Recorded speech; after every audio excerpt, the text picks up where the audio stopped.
tendency. Eh kapag hindi pa gumaling mamuntihan, ano na lang talent niya? Ay!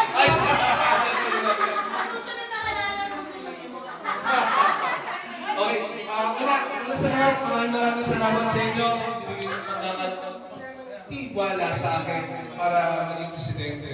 Pero isa lang yung aking pakiusap.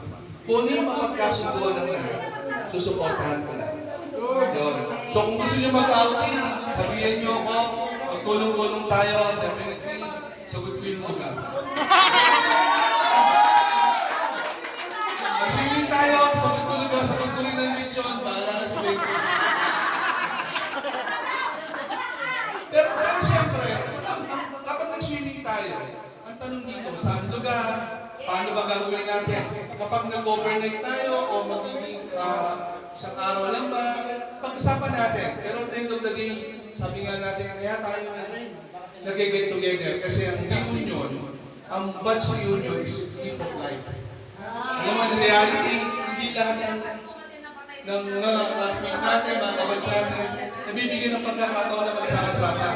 O, i-celebrate natin ito. Kasi walang nakakaalam kung ano yung bukas.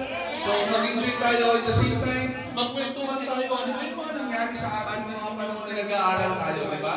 Dahil ko sinasabi, apat na bagay. Lahat tayo dito may anak, di ba? Lahat tayo ay mga teenagers na anak. Pwede ba ako mag-share bilang isang magulang katulad ninyo? Nung nag-aaral tayo, lagi natin sinasabi, dalawang bagay. IQ tsaka EQ. Which is, ang ibig sabihin ng IQ, intelligent, quotient. Ibig sabihin, ang intelligent ng isang tao na pag-aaralan sa school, na-learn natin sa school. Ang emotional quotient, which is ang ginagawa nito, ang nagbibigay nito tayo mga magulang. Pare-pares tayo ng mga struggle. Mga kaibigan ko, may mga anak tayo, ang problema ngayon sa generation na to, dalawang bagay. Alam nyo, nakakalimutan nila? SQ, tsaka AQ, which is the experience natin. Kasi during our time, walang internet, tama, di ba? Kung magkakaroon tayo ng telepono, gagawin natin party line. Di ba? Kailangan natin makipag-usap sa telepono. Yun, at pag may kaaway tayo, wala tayong Google, wala tayong Facebook na pwedeng basahin, pakinggan, panoorin. Ang pupuntahan mo, best friend mo. Pakikipag-usap ka. Pag galit ka sa daddy mo, galit ka sa mami mo, galit ka sa kaibigan mo, ang gagawin mo, pupuntahan mo yung kaibigan mo. So ngayon, ang isang pinaka-problema natin sa generation, sa mga anak natin, dalawang bagay, SQ. Ano yung SQ? Social quotient. Bakit? Kasi because of internet, because of social media, nawawalan po ng social ang mga kabataan, nagiging individual. Kaya ako po sinishare ito based on my experience. And then yung susunod, AQ.